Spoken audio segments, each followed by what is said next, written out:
Shouta!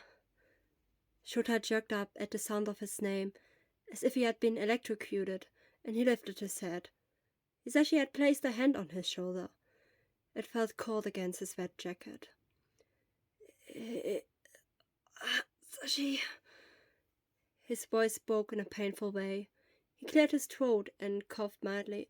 Don't scare me like that. Buddy, you scared me! Ass! Shouta rubbed his eyes and looked past Hisashi's tall statue to his classmates who were looking in his direction. He couldn't see their faces clearly because another wave of dizziness hit him. He pressed his arm against his forehead as if that would clear his vision, although the gesture didn't even help with the headache. Even the teacher had interrupted the lesson for a moment. However, he did not move from his seat at the front, for which Shouta was grateful. One more person around him would have overwhelmed his brain. Even Hisashi was one hushing shadow too many. Aizawa, aren't you feeling well? The teacher inquired with an expression that probably only looked concerned out of duty. Shouta opened his mouth to answer, but couldn't get out a sound. There was a huge lump in his throat that he couldn't swallow. The teacher interpreted it in his own way. I take that as a yes. Can you walk to the infirmary? No, wait, Yamada, would you please accompany him? Or do we have anyone here strong enough to carry him? I can't walk, Shouta said hastily. His voice sounded pathetic, like the mewing of a run-over cat. You sure? Shouta stood up to prove his teacher. As soon as he stood upright on his feet, his legs trembled, the floor shook, and he felt terribly sick. He held on to Hisashi's shoulder and regained his balance. He may not have had the strength in him to move on his own, but he had the determination he needed to not rely on anyone but the close people he trusted. Unfortunately, only one of these people were present today, but Hisashi put his arm around him and Shouta leaned against him. That person was enough.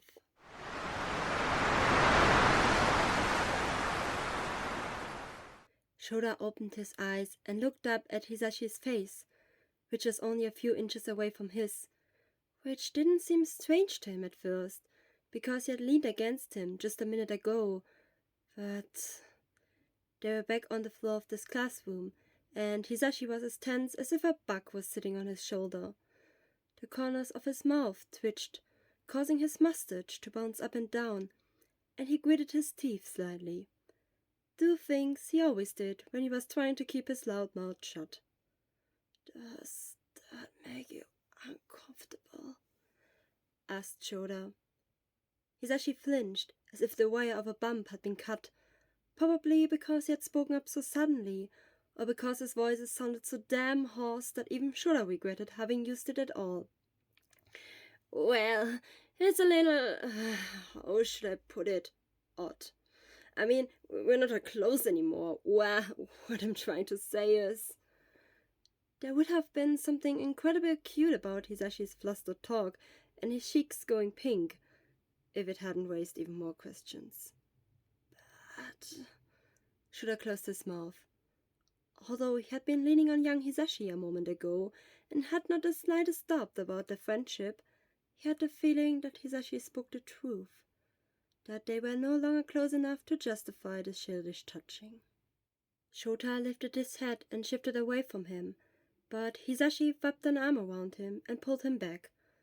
With a grumble, Shouta dropped his head back onto Hisashi's shoulder and snuggled up to him. Are you really okay with this? He squeezed out between clenched teeth. The movement had caused pain. I'm still thinking about it. Hisashi twisted the corners of his mouth into a slight grin, which became a thin line accompanied by a frown as he looked down at him. You're in pain? Yeah, obviously. He couldn't place Hisashi's reaction. Dude, what happened? Normally no one's catching you grit your teeth. Shouta raised an eyebrow. First of all, what? Second, what? Third, why was Hisashi speaking like that?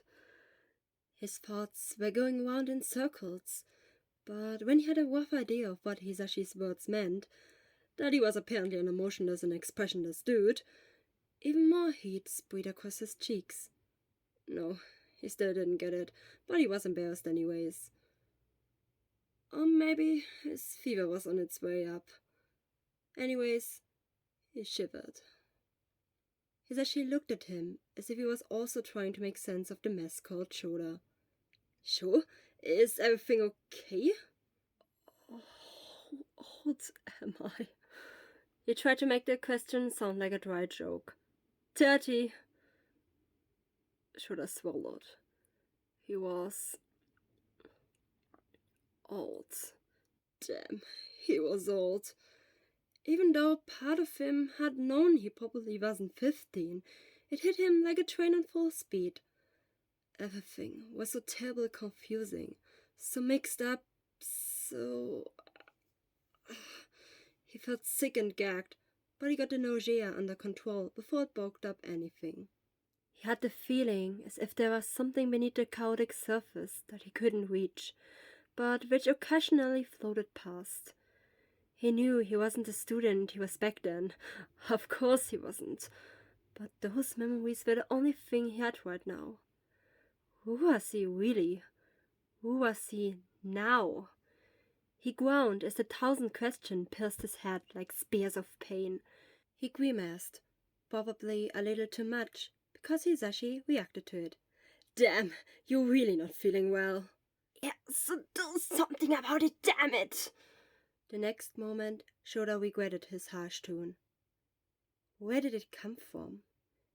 He always tried to be polite and pay attention to the people around him, never acting irrationally towards them. But what was that? Weirdly enough, Hisashi didn't react with surprise, but replied with a crooked smile. Sorry, dude, but I didn't teach you how to magically make discomfort disappear in the first aid course for teachers. Teachers? Shouta cringed inwardly. He thought Hisashi only had his podcast. But he was also a teacher? They were both teachers? How had that happened? No, wait, more importantly, wasn't Hisashi also a professional hero? How did this man with 3 full-time jobs manage to sit here with him as if he had all the time in the world? Shouta stared at him in bewilderment, as if he were dealing with All Might. Hisashi tilted his head. Well, you could lie down. That might be better, because you look white as a sheet right now. Isn't recovery girl here? After the words left his mouth, Shouta bit his tongue. Was the woman still working?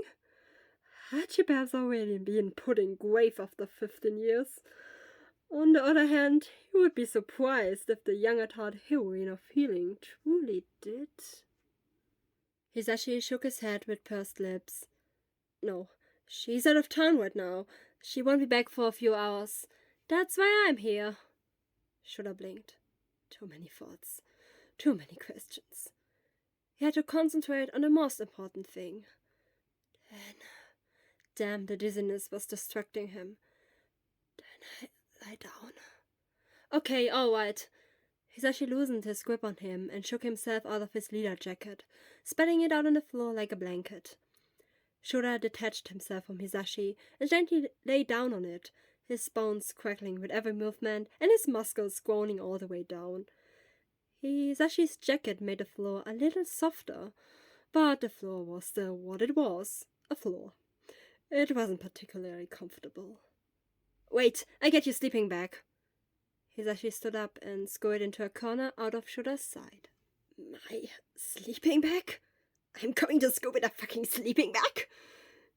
He wondered when he had started this habit and why, but before he could come up with theories about it, the rustling of said sleeping bag chased his thoughts away. Hisashi spat that ugly yellow thing out in front of him. Shouta crawled inside and felt like a small child hiding in a self-made cave. But it was comfortable. Shouta rarely handed the jacket back to Hisashi. Hisashi shook his head. Better caution your head with this. I still don't believe that thing is actually comfortable. It is. He wouldn't have believed it himself if he hadn't been lying in it and felt like he was in his own bed.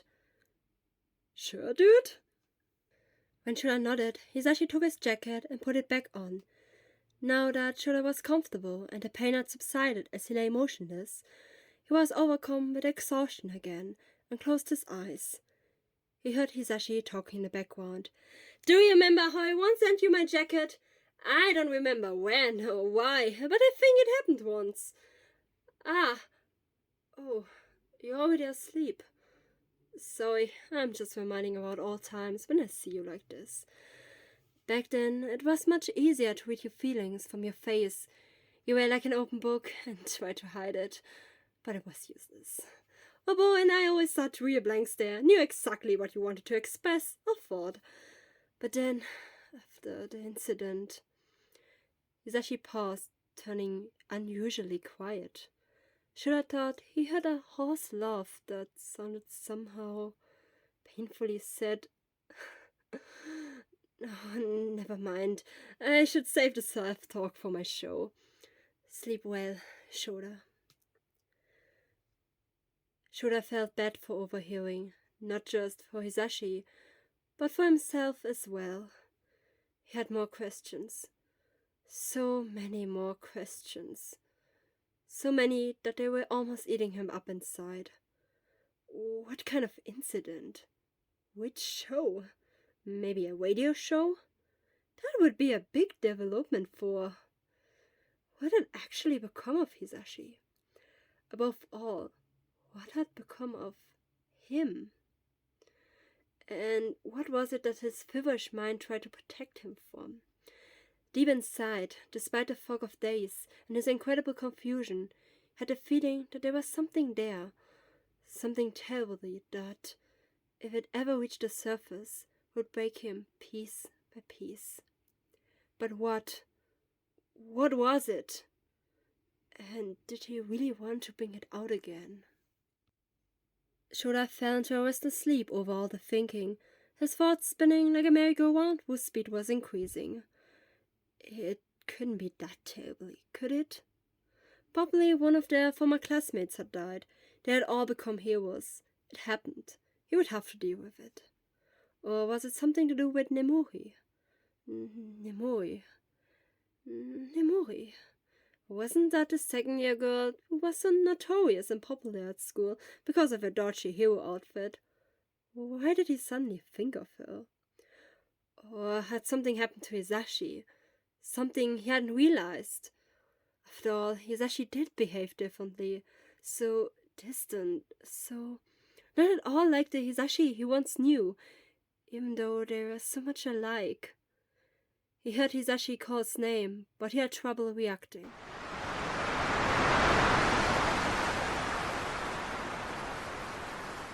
Shouta! Shouta! Hey, you look like you're on the verge of collapsing. Shouta opened his eyes, which had fallen shut, and looked around. They were walking through the labyrinth called school corridors, passing the other classrooms, their own no longer inside. Shouta barely remembered how they had got here, and was glad for Hisashi's lead. His legs felt like wobbly jelly and shook with every step he took. Without his friend supporting half his weight, he would hardly have made it this far. He would have dropped to the ground and fallen asleep on the spot. Want to sit down for a minute? Shouta shook his head. If he did that now, he wouldn't be able to get up. Pretty much the only thing he was sure of. Let's just keep walking, he muttered, pushing himself forward with unshakable determination. A chill rolled down his spine with such an icy suddenness that he stopped, waiting for his body to stop shaking. His teeth shattered. The cold bit through all layers of his clothing and spread under his skin, where it nearly froze him into a block of ice. Are you cold, buddy? Shouta nodded stiffly. Hisashi struggled out of his school jacket and unceremoniously put it over him before tightening his grip on him again. Shouta was wearing his own jacket, but Hisashi's was still warm and therefore felt good on his shoulders. He was finally able to continue on his path. Damn, you're burning up like hot plate on high, Sho. Must have cooked something really bad. Shouta heard him, but said nothing. He spent all his concentration on putting one foot in front of the next without losing his balance. The moving corridor swayed him left and right as the walls closed in around him, but at the same time moving so far away that his hand slipped on them. The two-colored volatiles blurred into an unstable mess of gray. Shouta tightened his grip on Hisashi. He practically put all his weight on him as he struggled to lift his feet off the ground. Hisashi didn't seem to mind. At least his expression remained relaxed as he dragged him along, his arms so securely wrapped around his weak frame that there was barely a gap of air in between. Jeez, got me worried when your head dropped on the table like bang! In my mind it was like, whoa, what's going on now? But it made sense with how tired you've been even before class started.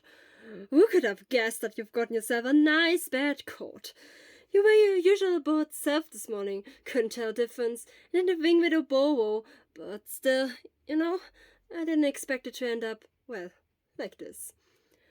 Shouta was glad to be able to hear something, but he wished that Hisashi's voice would turn into the same murmur as his teacher's earlier.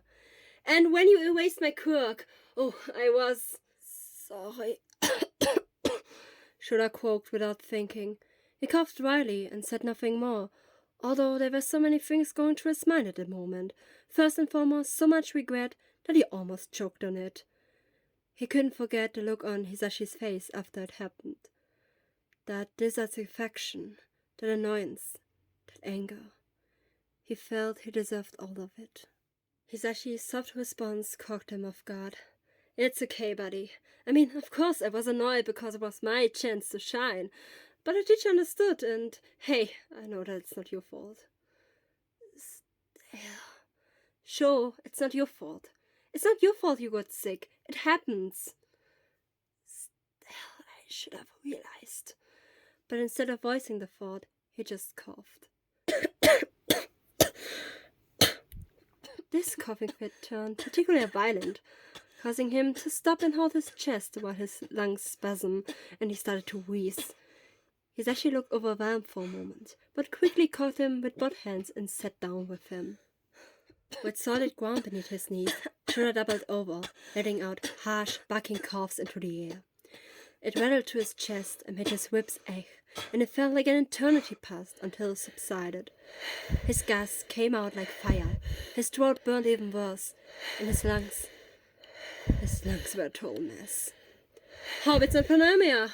Hisashi's voice reached him over his wretched breathing. Shouta rolled his eyes when he was finally able to do it again.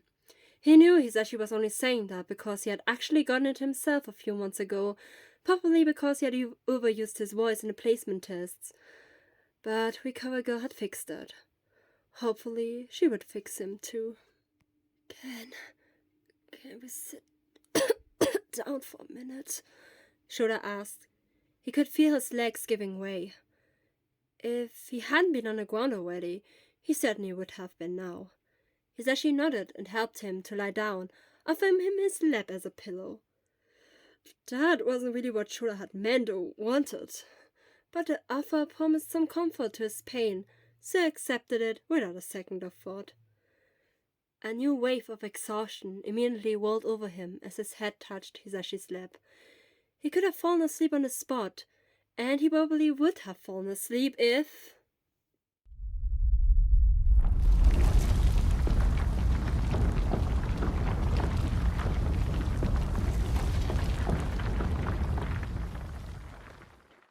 A sudden jolt woke Shouta. At first, he thought the floor was shaking because he was trembling, but Hisashi seemed to feel it too. The ceiling lights rattled, the walls shook, and something could be heard breaking in the distance. An earthquake? It was not an uncommon event, but this one was quite violent, and it became too much. Shouta practically threw himself at Hisashi, clutching his neck, and let out a scream, which came out so hoarsely that it sounded more like a miserable croak and ended him in a coughing attack. As he coughed against Hisashi's shoulder, struggling for air, Hisashi wrapped both arms around him and held him like something that needed to be protected. Thinking back on it, it would be a dramatic story to tell Oboro, while Shouta would shake his head with flushed cheeks at this utter childishness he had portrayed, but at that moment it didn't matter to him. All he needed was Hisashi rubbing his back as he whispered to him sweet, soothing words none of them would ever remember again, even though Hisashi's heart was pounding loudly against his and trembling with him. When the shaking stopped, the earthquake apparently over, Shouta felt even more exhausted than before, both physically and mentally. His nerves were tense to the breaking point. His head was pounding wildly, and his body ached all over. He couldn't find the strength to stand up, or even to pull away from Hisashi. He tried, but his legs, his arms, nothing obeyed him. And as if that wasn't bad enough already, his Quirk was also acting up again. This time he felt it clearly. The pain that formed into a huge sting on his temple and pierced to his skull, poking at his brain. The burning heat ran down into his eyes and activated them. Normally, he had no problem choosing a target, but at that moment he was dazed and his vision blurred. He could have erased every Quirk in his immediate vicinity without noticing. But luckily, he and Hisashi were the only ones in the corridor. Hisashi said nothing, or rather, he probably couldn't. Shouta looked up at him with watery eyes as his hair dropped back on his shoulders. Hisashi smiled, although the rest of his expression was deadly serious. "Are you okay, Shouta?" Shouta shook his head and ducked to fire a sneeze into his jacket. Hisashi adjusted his jacket on Shouta's shoulders. "Bless you, buddy. Should we take you to the infirmary now? The earthquake should be over." I don't think I can walk." "No problem. Leave it up to your buddy." "Wait, is..." Before Shouta could object, another wave shook him. This time because Hisashi lifted him up in his arms and stood up with him. "Buddy, you're lighter than a fly. How many calories are you burning?" Shouta was too preoccupied with the heave on his cheeks to answer. Damn, why did Hisashi always do these unexpected things? And why did he do it with a smile like it really was no problem? Because he's a born hero. With his loud voice, a sense of good humor, and an overflowing self-confidence, Hisashi was at the top of the trio and had a promising career ahead of him. The teacher already spoke highly of him and encouraged his talent. But what about him? He was still trying to fight with a glove and figure out how to use his quirk to the best of his ability. He hadn't been born with anything as brilliant as a loud voice or claws. All he could do was distract, annoy, basically nothing. And hard work. All he could do was work hard every day. He had to work so much harder than the others. Maybe that was why he had pushed himself to his limits so much that he now had to let Hisashi carry him to the infirmary.